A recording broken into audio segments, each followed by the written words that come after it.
வரப்போகும் தேர்தலில் வாக்காளர்களே கவனம், விழித்துக் கொள்ளுங்கள். ஆண்ட கட்சியும் ஆளும் கட்சியும் அதனோடு சந்தர்ப்பவாத கூட்டணியில் சேரும் கட்சிகளும் தங்கள் கட்சிக்காரர்கள் வசதிகள் மேம்பட கூட்டணியில் சேர்ந்து ஆள நினைக்கிறார்களே தவிர மக்களுக்கு நன்மை செய்வதாக சொல்லி ஏமாற்றுகிறார்கள். தாய்க்கு முக்கியத்துவம் கொடுக்கும் நாம் தாய் நாட்டிற்கும் முக்கியத்துவம் கொடுக்க வேண்டும். தாய் நாட்டை ஆளப் போகிறவர்கள் தாய் உள்ளம் கொண்டவர்களாக இருக்க வேண்டும். அப்படி இருப்பவர்களை தேர்ந்தெடுக்க முன்வர வேண்டும். ஓட்டு போட வராத வாக்காளர்களே, உங்களுக்கு ஒரு செய்தி.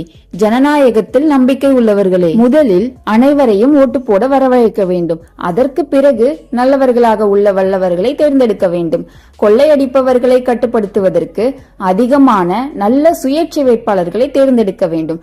மதத்தையும் ஜாதியையும் நம்பி வரும் வேட்பாளர்களை தோற்கடிக்க வேண்டும்.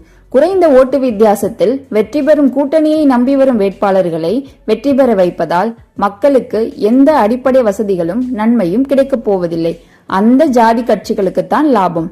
இந்த வீடியோவை பார்க்கும் ஒவ்வொருவரும் அவரவர்களுடைய நண்பர்கள், உறவினர்கள் என ஓட்டு போட வராதவர்கள் எல்லோரையும் ஓட்டு போட விழிப்புணர்வு ஏற்படுத்துங்கள். அடிக்கடி முகவரி மாறும் வாக்காளர்களுக்கு வாக்காளர் அடையாள அட்டையில் முகவரி மாற்றும் முறையை சுலபமாக்க அரசாங்கம்தான் விரைந்து முடிவெடுக்க வேண்டும்.